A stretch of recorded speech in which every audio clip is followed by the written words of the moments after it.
Hello everyone, welcome on the Straight Line. Today on Upfront with Pallavi Serene, I have with me Mr. Wajahat Habibullah to talk about Kashmir and the situation in the valley right now.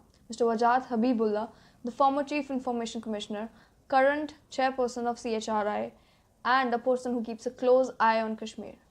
Mr. Wajahat, welcome to our show. Thank you. I want to ask you that currently whenever you hear about Kashmir, you see that militants are dying on a daily routine, right? And there are so many people who come for funerals and just crowds gather for the funeral. How do you see this development in Kashmir? Well, it's a very sad situation. And I think that we have spoken about it, written about it. Intelligent people, thinking people, you would have heard of a group of concerned citizens. Among us is the former NDA minister, Mr. Yashwant Sinha, Bharat Bhushan and others, who have been visiting Kashmir regularly, and the situation there is very, very sad. It is extremely ominous for the future of our country, but also naturally, overwhelmingly, for me it is a very sad situation in a place that I have deeply loved. And although I do not belong to Jammu and Kashmir, but having served to the place, and I have so many friends there, and I have a deep love for the place, so naturally I cannot be happy to see what has become of it. Mr. Wajahat, you were in the valley during the 90s when people were really angry at the government and they didn't even believe they had a government. So at that time, how did you engage in conversation with those people and restore their faith in the government? I don't know if I restored the faith, but yes, my objective was, basically the objective was to restore that faith and to make them feel, to make the young people of the time feel that they were a part of this country and that their difficulties were the difficulties of this country and that we would address their difficulties.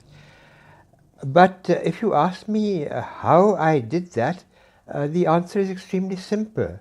I simply listened.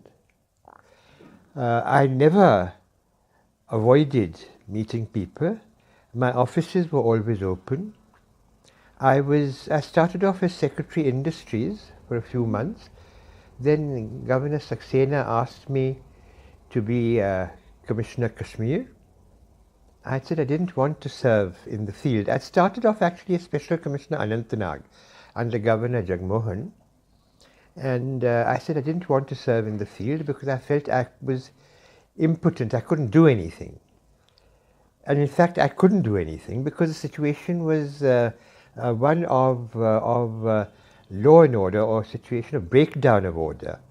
So the ones who had to do everything were the security forces and the police, and at that time the police had become totally dysfunctional, the local police. So the central police forces were in operation there. But I must say that I was able to evoke a wide response and made a lot of friends simply by listening. And in such a situation, as you rightly say, at that time, the government had retreated. There was no rapport between the public and the government. The popular government had resigned. It was officials who were ruling the government, and led by first Governor Jagmohan, then Governor Saxena, then General Krishna Rao, under whom all of which I served.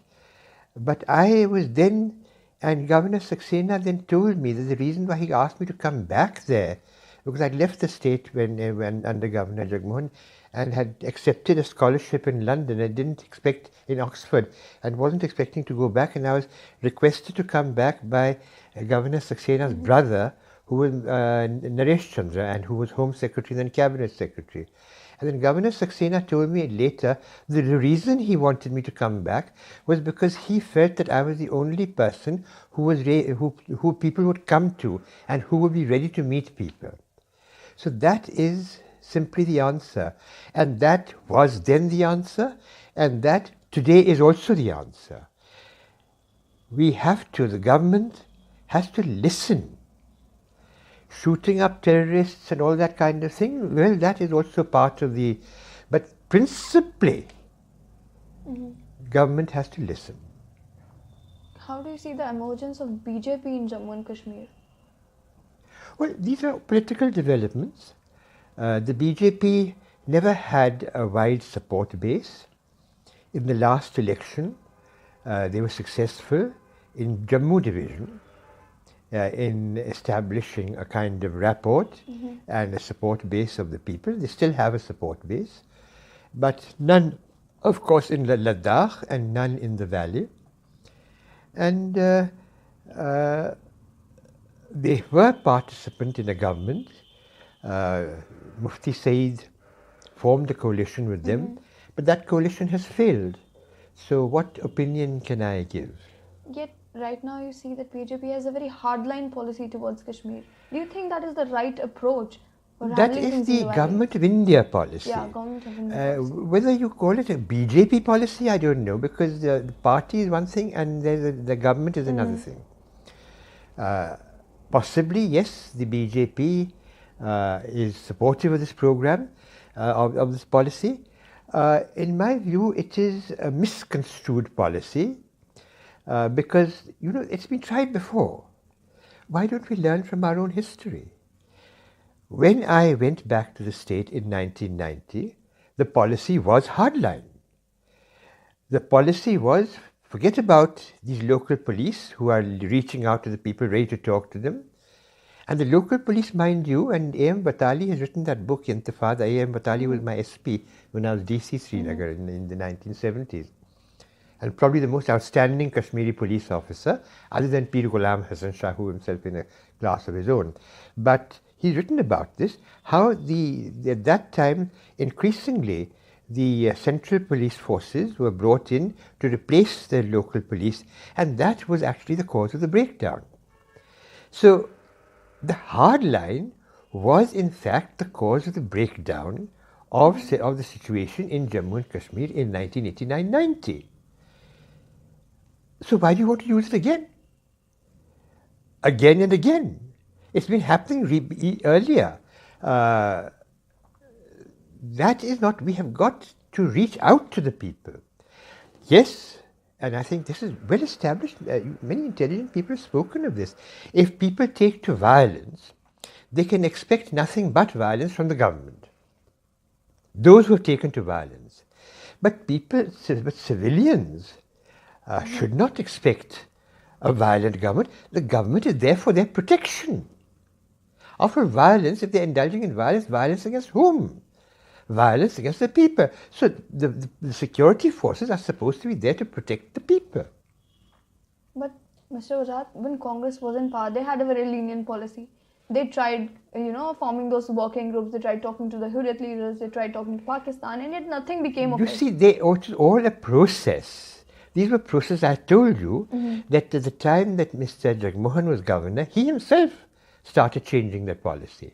I was serving with him. I was serving in Anantnag. At that time, the policy was hardline.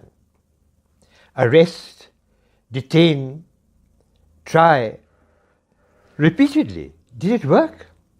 It didn't. The situation became worse. Therefore, you changed tack. You reached out. You brought people in. When you say that it had had no effect, then I beg to differ. I was there. I visited the state in 2016. I mean, I visited the state many times, but 2016, I visited the state. I traveled by train from Srinagar to Baramulla on my own. I traveled to Kulgam. I was talking about the RTI. Abid was at that time DC of Kulgam, and he had invited me to come and talk about the Right to Information Act and so on. And he was sponsoring a program. So I went there, and I travelled to Anantnag. I stayed around, all in a taxi, no security. I stayed with my friends in Rajbagh, wandered around Ikhrajpura and other places wearing a firan, and was met by so many people who said, "Aap Wajahat sahab to nahi hai." The situation was perfectly calm and peaceful. At that time, there was talk of this Burhan Wani, people saying there's this new leader who's coming up, and things, but the situation was altogether peaceful. And I was with the army and others, they all agreed with me. They were the ones who said that you can go anywhere you like. So when you say the situation, the issue, if you're talking about resolution of the Kashmir issue, then that's a separate issue. So far as peace is concerned, you had come close to restoring peace in the valley. You can see the number of tourists who are pouring in. You can see the business and other things that have been prospering. Well, it's been doing the business is even doing well now. The tourist business has of course gone flat, but otherwise business is doing well. But how has the use of force helped promote this in any way? The situation is worse now than it was then.